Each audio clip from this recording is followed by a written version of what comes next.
Welcome to your August housing market update for Cleveland and a lot of Northeast Ohio. Today I have notes with me because we're going to take an investor focus and a buyer focus, and we're going to look and see what's really going on in the market for those categories. Now, you know, when I film these, pro tip, if you're watching and you're paying attention, you must know that I film them a couple of days in advance of the next month, because that way I can get them out in a timely manner to our viewers. So when I say that, I'll say that today is what's called Fed Day. If you haven't heard about Fed Day, that's okay. I'm here to tell you about it. Fed Day is when at 2 p.m.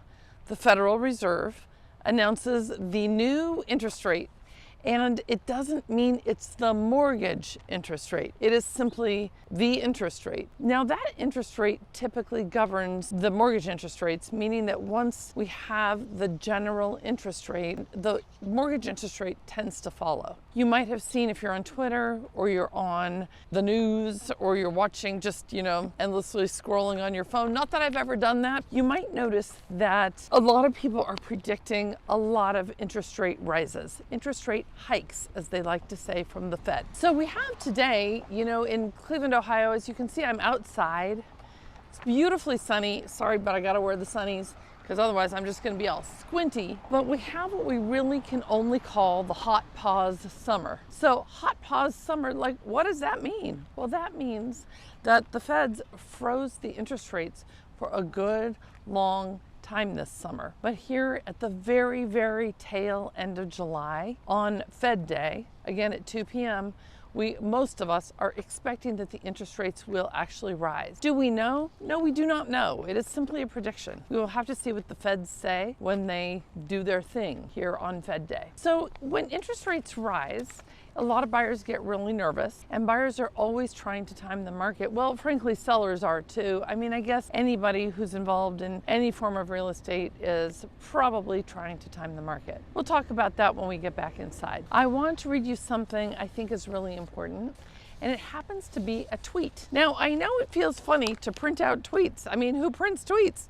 But sometimes you have to print a tweet, and this is an important one. So I'm going to read you something from this week. The Airbnb collapse is real. Revenues are down nearly 50% in cities like Phoenix and Austin. Watch out for a wave of forced selling from Airbnb owners later this year in the areas hardest hit by the revenue collapse. Now, that one tweet, which came with a chart, which I won't bore you with the chart, a chart of numbers of how predictable revenue is dropping in the key Airbnb cities. That one tweet got reposted again and again and again, not just on Twitter, but on, Yahoo News and AOL News and whatever news you're looking at. It got reposted and talked about a lot. Whether there's going to be a collapse in the Airbnb market, I don't know. Again, as I say, practically every month, I don't got no crystal ball. But, it would be an interesting and disappointing investment strategy if you're holding a lot of Airbnbs, if the Airbnb market definitely, decides to drop significantly. Now, a lot of times, and this happened in the last housing crash in 2008, in those years, I would have people say, well, who cares if there's a few extra houses in Phoenix? What does it matter? So you could say that if you live in Northeast Ohio or you're investing in Northeast Ohio. What does it matter? Well, what matters is that once those major cities and major metropolitans start to feel a shrink, guess what? Cleveland will feel it too. Will we feel it as dramatically? Usually not as dramatically as those cities, but we definitely do. In the foreclosure crisis, we felt it big, bad, and strong. And a lot of people who owned real estate felt, pretty bad at that moment when they needed to sell. Buyers, on the other hand, had fabulous prices, and it drove in a lot of standard buyers as well as investors. Now, before we dive too deep into Airbnb statistics, and of course, there's this person with these statistics, there's this person with these statistics, but before we get into that, I want to talk about the landscape for Airbnb in Cleveland. In Cleveland proper, we call them Airbnbs, right? But what they're really known as is short-term rentals. So short-term rentals covers every website you've ever heard of that does that type of model of business. Cleveland proper charges $70 per property to register them as a short-term rental. That's Cleveland proper. Not too bad, right? Well, that's great, except that a lot of our little suburbs, including University Heights, Beachwood, et cetera, really truly frown on short-term rentals. And if that's your strategy for buying, you got to be careful. Look into the rules of the city that you're purchasing in. I would hate to see you purchase what you're going to be using or plan to use as a short-term rental only to find out that you can't even do it, or the neighbors report you, or it's just this huge bummer in the end, and you're calling me up going, hey Shoshana, I got to resell that house real quick because it isn't any good for anything. So again, depending on who you're talking to with the short-term rental thing, whether they're collapsing, as this one tweet said, or whether it's a stable market, we'll have to kind of let the jury play out on that a little bit. But what we're seeing is that people don't mind going to big cities anymore. In 2020, 2021, 2022, and potentially even into 2023 a little bit, people were vacationing outside of big cities. There were not so many people headed to Chicago, New York, LA, and instead people were going to cities like Phoenix, Austin, etc., that are still big metros, but are not so densely populated. Now we're seeing a return to the big city as far as a vacation destination, and that could also change the landscape of the short-term rental. People tend to stay in hotels instead of Airbnbs. Now that we've talked about Airbnbs and Fed Day and investing and all of that stuff, I want to talk really specifically around timing the market. So come along inside with me so I can just head to my whiteboard. I have a visual I want to show you and see that I think it will really pull everything together. Come on inside.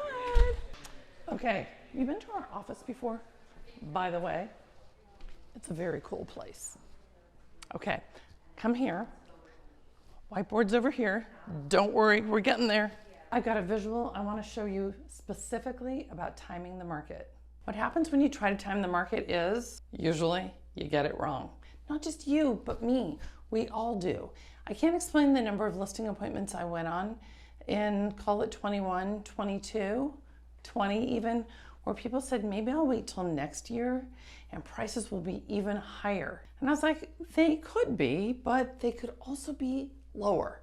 You just don't know. I mean, we just don't know. There's no way to know. And anybody who tells you they do know, run for the hills, because they don't know. They don't know either. So let me show you a little visual about trying to time the market. And it goes just like this. So we're going to talk about timing the market. And timing the market goes like this. I'm going to draw a line, and when you think that the market has bottomed out, if you're a buyer or an investor, so you're waiting for the market to bottom out, right? I understand you want the market to be just as low as you can get it. At that moment, say stop. So watch carefully, because at that moment, I want you to say stop. So it goes like this. Prices are here, right? Right? Get ready. Get ready. You better say stop. Okay, ready? Here go prices. Prices are going down, down. Should I stop? Should I stop? Should I stop yet? Should I stop yet? Should I stop yet? Oh, stop. What's happened to prices? What's happened to prices is they have actually started to rise again. So this is to show you that we really, really, really cannot predict the market in the way that we all wish we could. I mean, we really all wish we could. So if prices are here, just to reiterate, prices, that means to say it again. If prices are here, meaning that they're high, right? Or whatever, they're normal, because prices are really, frankly, always normal. Whatever the price is the price that the market will bear. If something isn't selling, then that means the price is too high. And I know I use the butter example a lot, which is kind of an insight into my diet, like I love butter. But okay, so if butter, you went to the store and butter was $1,000 a carton, would you buy it? I'm going to guarantee that the answer is absolutely no. If you went to the store today and butter was 99 cents, would you buy it? You probably wouldn't just buy the one that you need. You'd buy a few and you'd throw them in your freezer. And then when it was time, you ran out of that original carton of butter, you'd just take one out of the freezer because you had bought them at 99 cents. Now, what if the next day they go up to $2.50? You're like, yes, I got the butter way under half price. That's amazing.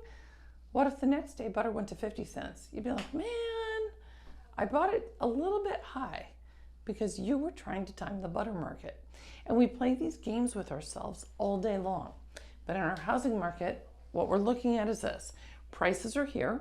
This is a housing price right here, right? Housing prices then drop. So we go from, you know, the restaurant symbols. We're like, ooh, I don't know if I'm going to a $4 signs restaurant. I'm kind of more in the mood for a $2 signs restaurant. Okay, I get that. Some people are more in the sign for a $1 sign. So as we go down here, we're kind of hitting that $1 sign. Well, the minute you think you've timed the market, we see that prices have started to rise back up. And we want to be so careful because just trying to time the market is just a futile exercise. Instead, what I recommend you do is watch some of our videos about the neighborhoods of Cleveland so that you can see where specifically you want to live, work, and invest.